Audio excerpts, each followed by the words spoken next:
What's going on, you guys? Welcome back to another Green Tea Chronicle movie review. So, Fear Street 1994, it's a Netflix horror film, and it tells the story of four teenagers who are on the run from a mass murder.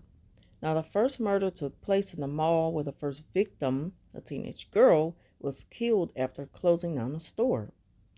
Now, the teens decided to kind of take matters into their own hands and solve the crime. But little did they know that the origin of the story runs deeper than they were expecting.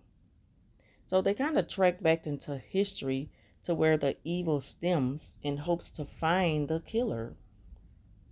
The movie came out swinging with the first kills. It even resembled the beginning scene of Scream 1996.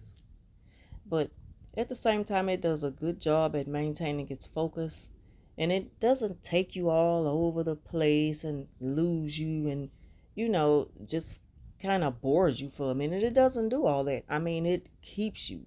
You don't have time to even get out your seat and tend to anything else. This movie just had my full undivided attention, and the movie was highly entertaining. It was lots of fun to watch. There are characters in the film who I really, really enjoyed. They've made it more enjoyable by having such a great personality. They had a wonderful personality.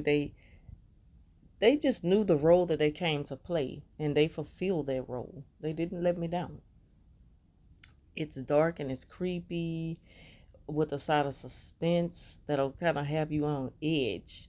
But that suspense doesn't last much long because this movie is very fast paced with the killing. It was a really, really good horror film. And the movie was like just a total victory to sum it all up when it comes to the kill count. And it made sense. It actually felt like a horror film that we have been missing for quite some time. It's like these films we just don't see anymore. And I was so excited to know that there will be a second part. Because in this title, it has part one, so obviously there's going to be a part two. And of course, I'm not going to give any spoilers away, but you can tell by the end of the movie that they're setting it up for a second part. Now, some say that this has to do with a book. I don't know anything about the book. I haven't read the book of Fear Street. I haven't even seen if there was like a another film made on Fear Street. I don't know. All I know is that this is my first time watching it. It's available on Netflix. It started showing on the 2nd of July. It's good. I enjoyed it. It's short, but it keeps you. Um, and it just doesn't loses its pace. And it is now available on Netflix. I really enjoyed it. Again, this is the type of horror that we want to see. It is a teen slasher.